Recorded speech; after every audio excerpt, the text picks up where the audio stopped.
What's up, nerds and geeks? My name is OMG WTF LOL FTW BRB, and welcome to day 2 of 31 days of the Royal Rumble reviews. Last night, Zach and I watched the 1989 Royal Rumble, the second Royal Rumble, over on Twitch. I'm thinking either Twitch tonight or YouTube. I haven't decided.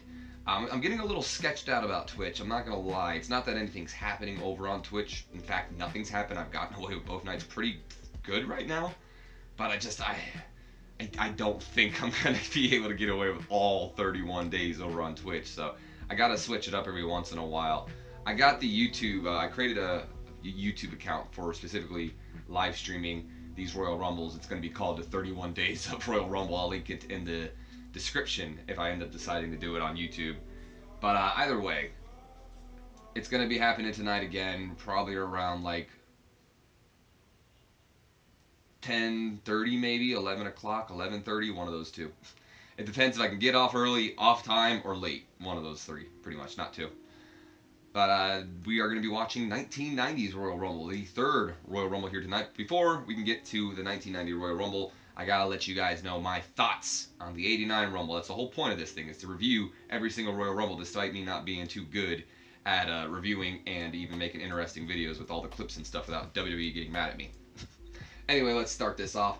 Opening match of the Royal Rumble pay-per-view was six-man action as the Hart Foundation, Bret and Jim Neidhart. No Jimmy Hart today, by the way. I guess he's no longer with them at this time.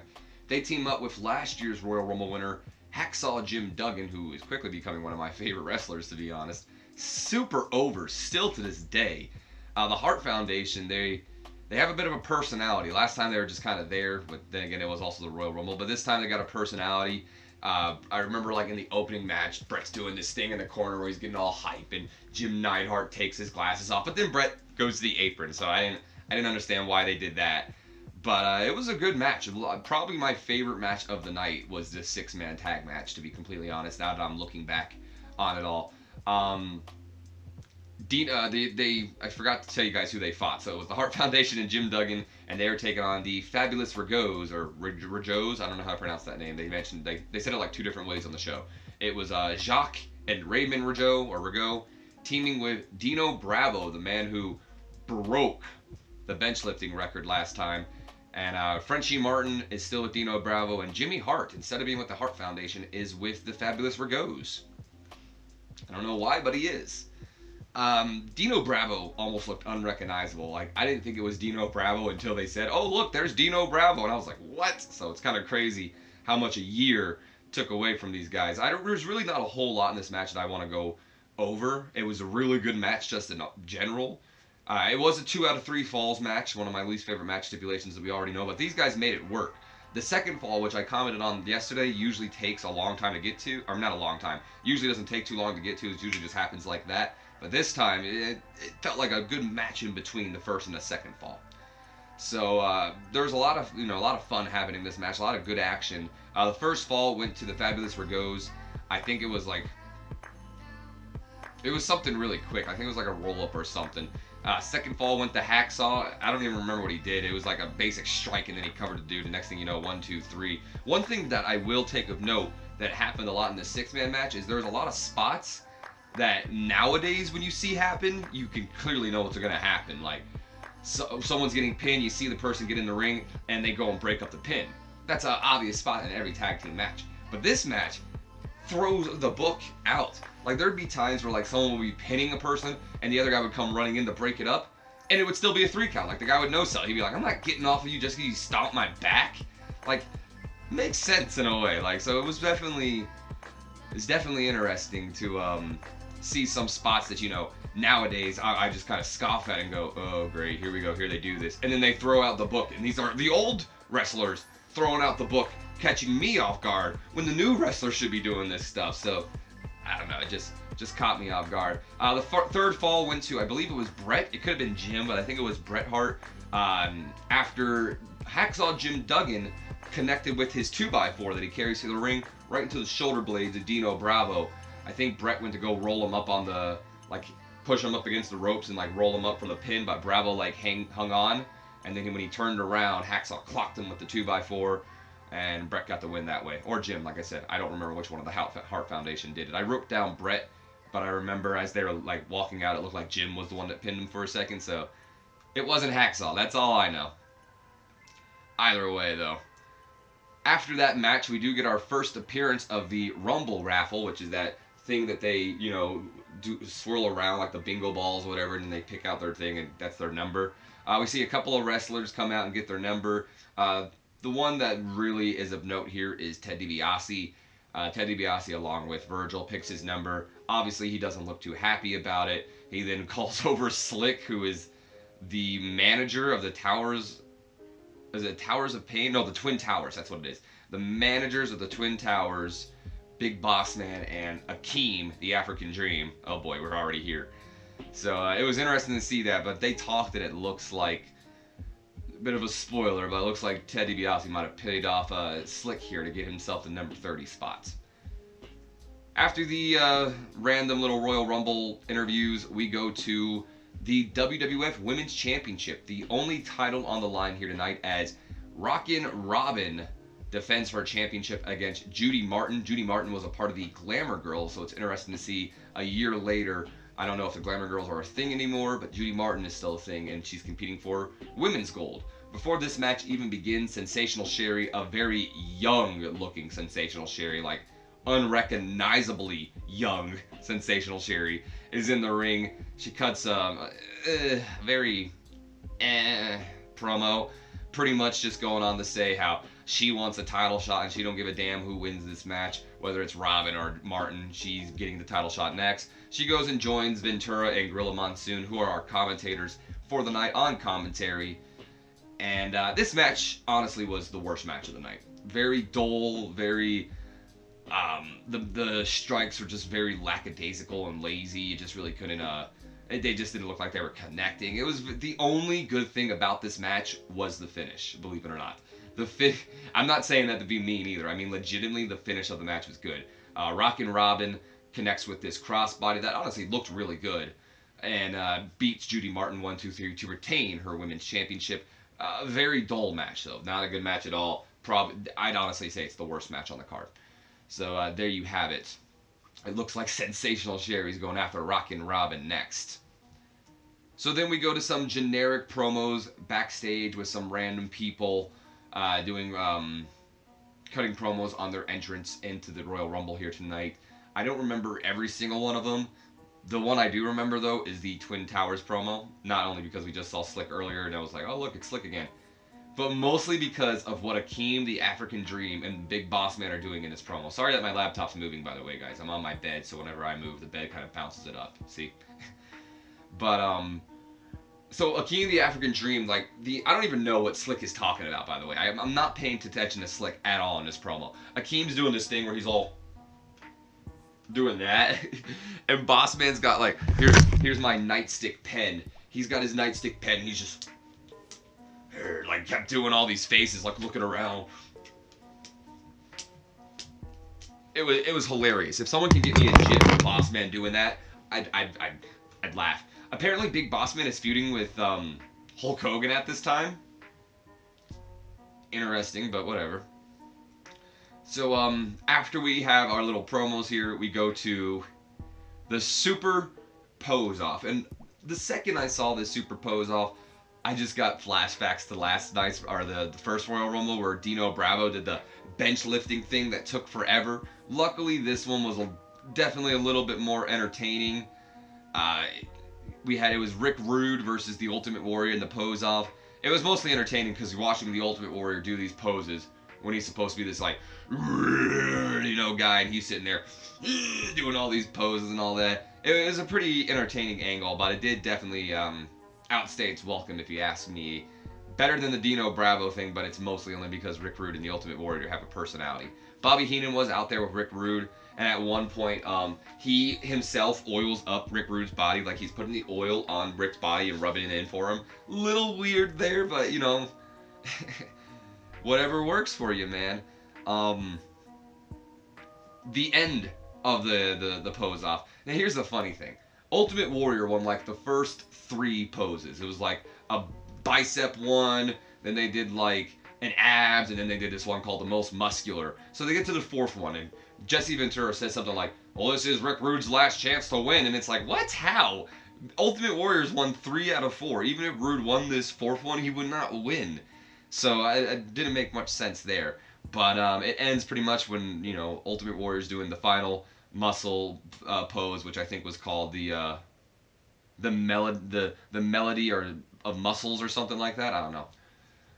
But he's doing his little pose, and then Bobby the Brain Heenan sprays the oil or some type of lotion, I think it was the oil, inside of Ultimate Warrior's face. Who knows sells it, by the way. Like, he just takes it. He's just, squirt, like nothing. And then, meanwhile, the entirety of this time, Rick Rude has this weird old weight thing where he's just bending. He clocks the Ultimate Warrior with that to take him down and beat him up. And Ultimate Warrior gets back up. He gets frustrated. He goes chasing after Rick Rude to end off the segment. So there you have that. Ultimate Warrior, by the way, was the Intercontinental Champion at this time. So it's a shame that they weren't actually feuding over that title. We go to more interviews backstage with, this time, managers. There was no wrestlers being interviewed, but managers. So Mr. Fuji, who's the manager of the Powers of Pain, cuts a promo by himself. Just by himself. Then we have Miss Elizabeth cut a promo for both Macho Man Randy Savage and Hulk Hogan. And what was interesting here is, I've actually never heard Miss Elizabeth talk. Never in my life. She's always just been, you know, on the corner with Randy Savage. Or maybe I'll hear her, like, scream or something in the back. I've never actually heard her, like, talk. Like, on a microphone and everything. And here she is talking. And, wow, like, I don't know why I'm making that much of a nose. It's just, it threw me off. It really did. I don't know if this will sound rude in any way. I just never thought Miss Elizabeth spoke. I always thought she was just Savage's manager, you know. I always thought she just chilled with Savage. I didn't think she ever talked. So I kind of gave Miss Elizabeth a lot of crap. I always thought she was just a side piece, and here she goes showing me that she's able to talk on a microphone. Hell of a lot better than Brutus the Barber Beefcake. We'll get to him in a moment. Because before we get to the Barber, we need to go to our next match of the night, which is for the King of the Ring crown and cape. Both the cape and crown on the line as King Haku, alongside Bobby Heenan, takes on the former King, Harley Race. Now, what's interesting about this match is it appears that King Haku and Harley Race are both a part of the Heenan family, so that's kind of interesting. The match itself, though, it really wasn't the best match in the world. I'd say if I'm ranking the matches, it was the third best match. I'd probably go with the first match, and then the Rumble, and then this, and then the women's match. But it wasn't bad. It was just a little slow. That was the problem. It was a little slow, and it just seemed like it dragged on for a bit. The opening part of the match was great, even before the match started. Like, the bell wasn't ring or anything. Haku's on his little pedestal that everyone's, you know, carrying down for him. And Harley Race just comes jolting down to the ring with a beeline. By the way, they're using Jerry the King Lawler's music, so I guess it was Haku and Harley's music before the Kings. Anyway, like I said, Harley comes like right down to the ring with a beeline. He goes right after Haku, who's still on his pedestal, and he freaking tips the pedestal over on him. Like, what? What a spot! Like, that was amazing. Like, then, you know, the match actually begun before they even got in the ring. That was kind of funny. Like, they were brawling on the outside, and you hear the bell ring, and it's like, what? They're not in the ring yet. But that was just a little thing. They get in the ring. They have their match. Like I said, it was a little slow. I think this is the part of the time where you can definitely tell Harley Race is starting to slow down. You know, his age is getting to him and all that. So, you know, it's a little slow. Like I mentioned, I think Bobby Heenan is both with Harley Race and Haku here because he's rooting for both men at the same time. But, that's interesting. Like, there's parts where he'd be like cheering for Haku, and then he'd be cheering for Harley Race. Like, oh, we got him this time, Harley. Get him, Harley. Like, things like that. This fight coming down with Haku. Haku, like Judy Martin earlier, was a year ago part of the Islanders with Tama. Was it Tama or just Tonga? Maybe it was just Tonga. I don't remember. But he was a part of the Islanders with them, and now a year removed, he's the King of the Ring. No longer a part of it. So I guess that team's no longer. But anyway, match wins when Haku beats Harley Race with a beautiful super kick. And I mean a beautiful one. Harley Race goes for a clothesline or a lariat. Haku ducks it, and he just stops in his place. Harley Race turns around, right on the chin with a beautiful super kick. 1, 2, 3. King Haku is still the king. And before we can get to the I thought this music was going louder than it should for a second. Anyway, before we can get to the Royal Rumble, which was the main event of this show, we got even more promos from superstars who were in this Rumble. And this is where Brutus the Barber Beefcake comes up. Because Brutus the Barber Beefcake cut probably one of the worst promos I've ever heard in my life. For one, remind you, Brutus the Barber Beefcake is supposed to be a barber, a guy who cuts hair. Not once in this promo did I believe that he was a barber. He's trying to make himself look like the top dogs. Like, if any one of those guys try to tear me out of the Rumble, then I'm going to throw them out. No one's taking out me tonight, brother. Well, it doesn't say brother, but, you know, he's Hulk Hogan's best friend, so probably. But he's just talking like how he's a main eventer or something. And then you're just like, bro, you're a barber. And then he ends it by going, and I might bring my scissors down with me as well. And you're like, way to throw that in there last minute, bro. It is just a bad, very laughable promo. Like, holy shit. The Power of Pain, once again, get a promo. I don't remember the names of the guys, though. I'm going to have to look it up because I need to know the names of them real quick. But they cut a promo again, which it was very weird, in my opinion, because I mentioned earlier that Mr. Fuji cut a promo. And it was for the Powers of Pain. It wasn't for, you know, the Barbarian and the Warlord. That's who they are. It wasn't for like some other guy he was managing. No, it was for the Powers of Pain. So he cuts another promo later on, once again for the Powers of Pain. So that didn't make sense to me why they got two promos. And then we have Macho Man. He cuts a promo that everyone was just mesmerized by. We're all watching him cut this promo. He's just the promo king, of course. We're watching him do, ooh yeah, you know, all his stuff. It was a great promo. Hulk Hogan cuts a great promo as well. In fact, he said the line of the night. I mentioned earlier that Big Boss Man and Hulk Hogan are feuding. Hulk Hogan says during this, I mean, of course, he even talks about how, if I find Macho Man in the ring, then I'll throw him out too, brother. But anyway, Hulk Hogan, like I said, he's feuding with Boss Man, and he ends his promo by saying, tonight, Boss Man's gonna get a lifetime sentence, the Hulkamania, brother.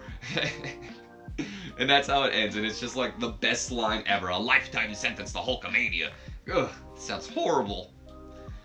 But there you have it.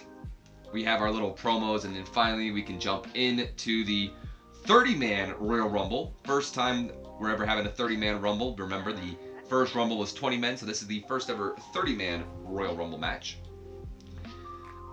Same rules as last time, except the one thing they still haven't really mentioned is both feet touching the floor. So I'm not sure if they thought about it at this time or not, if that really was a rule. But it's pretty much if you go over the top rope, you're eliminated. Or if you touch the floor. So I guess they only did that for Shawn Michaels back in the day. I don't know. But either way, number 1 and number 2. This was very interesting. I love this. Number 1, number 2, Axe and Smash, the WWF Tag Team Champions from Demolition. So Axe and Smash start off the Royal Rumble. It was really interesting because I don't think I can recall a time where we had two people from the same team starting off the Rumble. Someone brought up that there was Jeff and Matt who came in at like number 1 and number 3, but that was not number 1 and number 2. Like, I mean having two people who are tag team partners come out at number 1 and number 2, besides, of course, Axe and Smash now. Like, I don't know if they've ever done that. If they have, it's awesome. It's a great idea. Except, it didn't make much sense this time around. Like, yeah, Axe and Smash, you know, they're number 1 and number 2, and they're fighting and all that. But why are they fighting? Because there's no title shot if you win the Royal Rumble this time around. It's just a battle royal. There's no award for the winner. So you have the WWF Tag Team Champions, Axe and Smash. They're fighting each other. They're supposed to be friends and partners and all this. There's no reward. They're just fighting each other to fight each other. Like, that to me didn't make much sense, and I feel like there probably was a little while after where people were starting to go, we should probably make some sort of reward for this thing. Out comes next would be Andre the Giant. That's the only other person I'm going to be telling you who came out next. I'm not going to do, oh, and then number 4 was this, and then so on and so forth. I only put Andre down as number 3 because I thought it was interesting how early Andre the Giant entered this thing. In fact, I think it's interesting how early a lot of people entered this thing. One of the main downsides to this Rumble is that they kind of did, WWE did this recently again, where they put a lot of their big guns in right away, and then we were stuck with a lot of mid-carders later on. That's kind of what happened here, was they got their big guns in there right away, and then after Hogan got eliminated, which we'll get to, it just like it fell down. Like the last big guy that come out was the $1 Million Man, Ted DiBiase. But like I said, Andre comes in, and Andre's looking really good, by the way. Like Andre, he is killing people in this match. How can you take this guy out? First person eliminated of the night was Smash from Demolition. And then Jake the Snake Roberts, who's feuding with Andre the Giant at this time. He is the first person to enter more than one Royal Rumble. Jake was in the very first Royal Rumble last year, and now he's in this Rumble. There are going to be other repeats, so he's not going to be the only person from last year's Rumble in this one, but he is the first person from both. I also think he's the first person to be eliminated from both Rumbles. But, you know, Jake enters the Rumble for the second time ever, the first person to do it right now. There's at one point, Andre the Giant's doing this really cool spot. He has Jake underneath the bottom rope, and he's stepping on the bottom rope, so the rope is like bending down into Jake's throat. So he's not choking Jake with his own foot. He's choking Jake with the rope, pretty much. So I thought that was a really cool spot for there, right? You know what I'm trying to say. Really cool spot at the end of the day. I was surprised to see Andre actually eliminate Jake the Snake Roberts. I didn't think he was going to eliminate Jake the Snake. But it was a really, Andre had a really great performance in the Royal Rumble. And I think we all know eventually how Andre the Giant got eliminated in this Royal Rumble. Jake the Snake Roberts comes back down halfway through the match, and he throws in Damien, which is his snake, Andre the Giant, who he's in a feud with at the moment. He's afraid of snakes. He goes over the rope and gets the fuck out of there because he is not dealing with a snake. So that's how Andre gets eliminated. He eliminates himself, and then we just have a lot of people coming out around this time. I think Mr. Perfect, he was definitely the Iron Man of this match. It was either him or Akeem, the African Dream, as crazy as it sounds, but I want to say it was Mr. Perfect. He came out, I think, at number 4, and he lasted pretty long, whereas Akeem, I think, came out at like 21, so could be wrong, but it was one of those two men, but I think it was Mr. Perfect. Hulk Hogan, when he finally comes out, he is doing a hell of a good job. In fact, one of my favorite eliminations happened courtesy of Hulk Hogan. He takes out both the Brain Busters, Arn and Tully Blanchard, with like a double clothesline that it just looked really cool. He actually eliminates Savage and someone else. I don't remember who, to be honest, as bad as it is. But Savage was, I think it was Bad News Brown, actually. So Savage and Bad News Brown were fighting. Let's just say it was Savage and Bad News Brown. And Hogan tosses them both over the ropes. And this pisses Randy Savage off. Because mind you, at this time, Savage is the WWF World Champion. He is a part of the Mega Powers with Hulk Hogan. I believe this Royal Rumble is the build-up to Savage versus Hogan at WrestleMania. And we're doing the whole Miss Elizabeth thing as well. So Savage, he gets mad. He gets back in the ring. He gets in Hogan's face. They argue a bit. Miss Elizabeth has to come down to the ring. She gets in between the two, tries to calm them down. She calms them down. They shake. Savage leaves, and then our next superstar comes out. So it was literally, the ring was emptied by Hulk Hogan. Savage and Hogan argue, and then Savage decides, all right, you know what, yeah, it's a good time to get out of the Rumble. Here comes the next participant, which just so happens to be the Big Boss Man, the guy who Hulk Hogan is feuding with, so they go at it. Akeem comes out next, so now we have both Twin Towers in the ring, beating down on Hulk Hogan. Oh, by the way, the original quickest elimination happened in this. I know Santino Marella is now the new quick elimination with him lasting 1 second. But the quickest elimination happened in this match when I think it's the Barbarian, if I'm correct. Let me just double check. It could be the Warlord too. But I want to say it's the Barbarian that took the quick elimination. Let's see real quick if it'll show me. No, it won't show me that. Let me look it up real quick.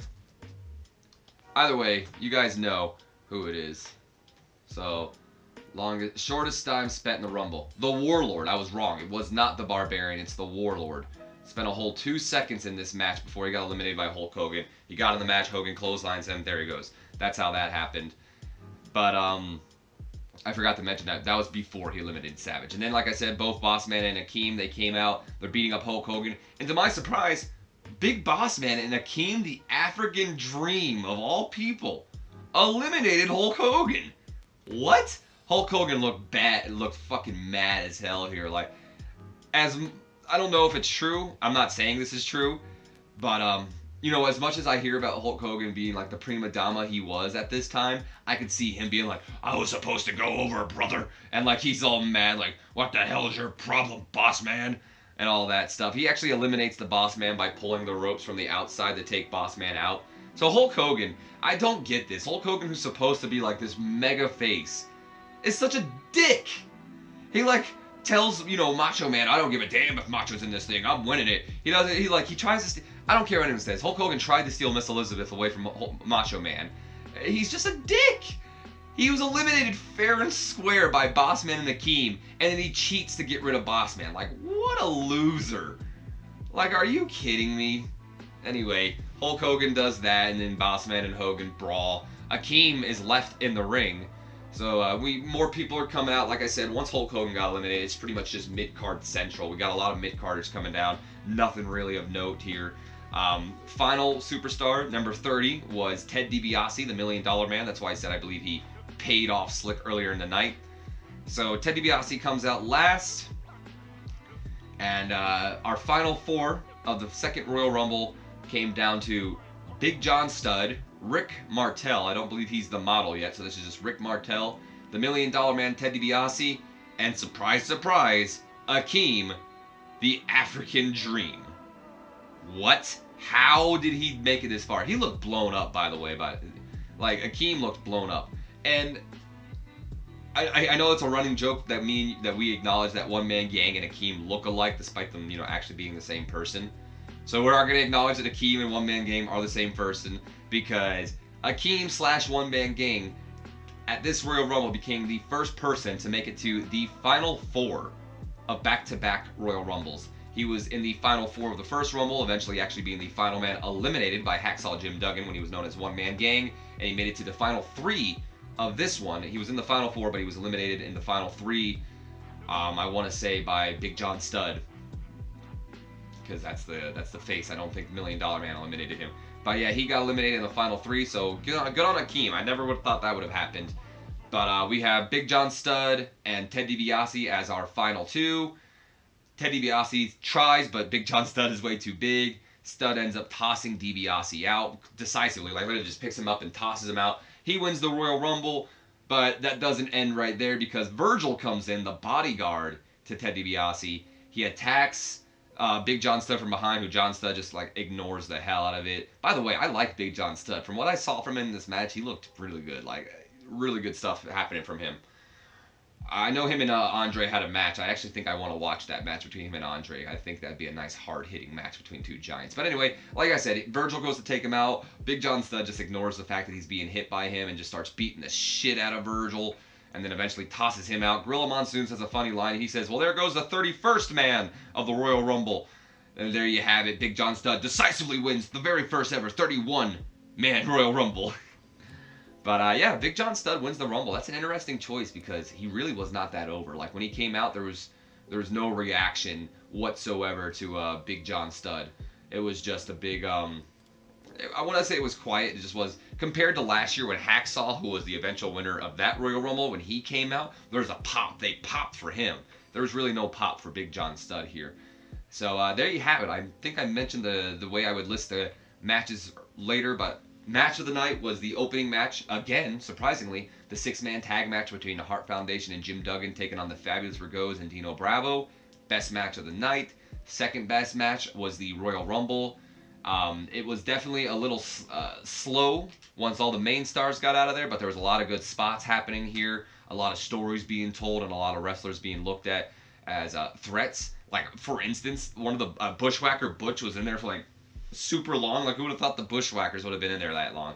So it was definitely a good Royal Rumble. So that was the second one. The third best match would have been Haku versus Harley Race, and the worst match of the night was the WWF Women's Championship match between Rockin' Robin and Judy Martin. But let me go ahead to our document here, as it's just growing more and more. And let's add the 1989 Royal Rumble to this. Let me pull it up real quick for you guys, and then I'll show it on the screen. Alright, now I've already written it down myself. Let me just pull up this again, where I have to edit it a second time when I go into the thing.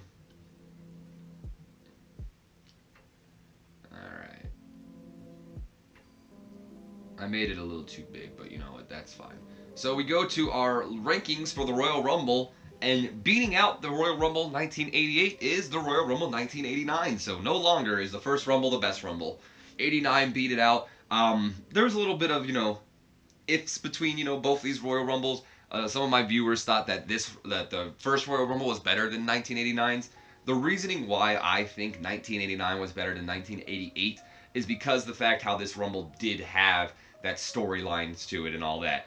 Whereas the Royal Rumble 1998 was 1988 was kind of sloppy. There were spots where you can see guys just didn't really know what to do. There's really no stories being told. It was just a bunch of guys thrown together. Whereas this Royal Rumble, we had, the Andre the Giant and Jake the Snake story being told in there. Hulk Hogan and Boss Man. Hulk Hogan and Macho Man.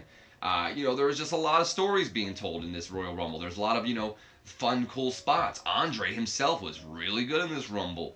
There was just a lot. I think this Rumble in general just had a lot more cool spots, a lot more wrestlers looking like good, doing interesting things, not just beating punching some guy. Like at one point, Mr. Perfect, who was the MVP of this Rumble, if you ask me, he did the most in this match. He looked great. He goes to the top to Andre's choking somebody, and he goes to the top to I don't know if he was helping Andre or gonna hit Andre, but he climbs over Andre, and then Andre just chops him down. That's awesome. There's so many great spots in this Rumble. So yeah, this Rumble, in my opinion, definitely is better than the first one. But let's go ahead and bring that down. And I can go ahead and announce to you guys that tonight we will be doing day 3 of the 31 days of the Royal Rumble reviews.